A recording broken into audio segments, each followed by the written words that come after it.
पालिका में राजीव शर्मा जी के पिछले कार्यकाल में किए गए कार्यों के बारे में अवनीश कुमार मिश्रा जी से। देखिए, हमारी पहली नगर पालिका, उसके प्रथम अध्यक्ष राजीव शर्मा जी, ये हमारे शिवालिक नगर पालिका के लिए विकास पुरुष साबित हुए हैं।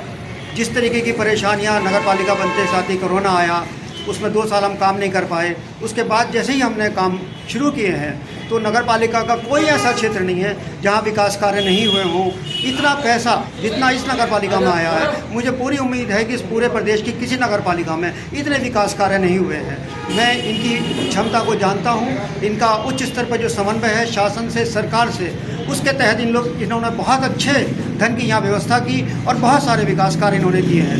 और सबसे ज़्यादा विकास कार्य उस क्षेत्र में किए हैं कि जहाँ जो क्षेत्र सबसे ज़्यादा उपेक्षित था, जो इस समय डेवलपिंग एरिया था, वहाँ पर सड़कें नहीं थी, नालियाँ नहीं थी, पानी की व्यवस्था नहीं थी, बिजली की लाइट नहीं थी।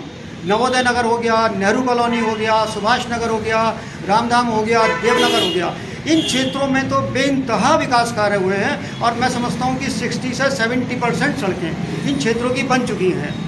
अब शिवालिक नगर में भी काफ़ी काम हुए हैं, लेकिन शिवालिक नगर हमारा पहले से ही विकसित क्षेत्र था, तो यहाँ पर भी उन्होंने अपने प्रयास से प्राधिकरण के माध्यम से सारे पार्कों का उच्चीकरण किया, लाइट की व्यवस्था की, सोलर लाइटें लगवाईं। इन्होंने इतने सारे विकास के कार्य किए हैं कि मैं समझता हूँ कि इस इलेक्शन में, अब जो ये आने वाला इलेक्शन 23 तारीख को हमारा वोट पड़ेंगे, राजीव शर्मा जी के समर्थन में सबसे ज़्यादा वोट पड़ेंगे, बहुत ज़्यादा वोट पड़ेंगे और हमारा वोट नगर पालिका का हमारा बनने वाला हो रहा है। देखिए, मैं शिवालिक नगर के बारे में कहना चाहता हूँ कि शिवालिक नगर में हमें 1 पैसे का टैक्स पिछले 5 सालों में नहीं मिला।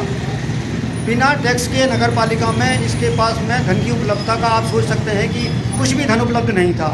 तो ऐसी स्थिति में जो भी काम उन्होंने किए हैं वो बिना टैक्स लिए किए हैं और वो प्राधिकरण के माध्यम से हमने पार्कों का उच्चीकरण किया है। आप देख सकते हैं इस पूरे ज़िले में सबसे अच्छा जो यहाँ सुख सुविधाएं हैं जिस क्षेत्र में, वो हमारा शिवालिक नगर है। ऐसा कोई पार्क नहीं है जो विकसित ना हुआ हो। उसमें झूले लगे हैं बच्चों के, ओपन जिम लगा है और सोलर लाइटें लगी हैं। तो इस तरीके से करके कोई भी आदमी ये कहता है कि शिवालिक नगर में काम नहीं हुआ, तो उसे धरातल पर इसका मतलब ये है कि वो कहीं घूम ही नहीं रहा, वो देख ही नहीं रहा। वरना यहाँ की जनता संतुष्ट है और राजीव शर्मा जी के पक्ष में फिर एक बार जो है बहुमत से जो है उनको जिता के और नगर पालिका में अध्यक्ष पद पर विराजमान करेंगे।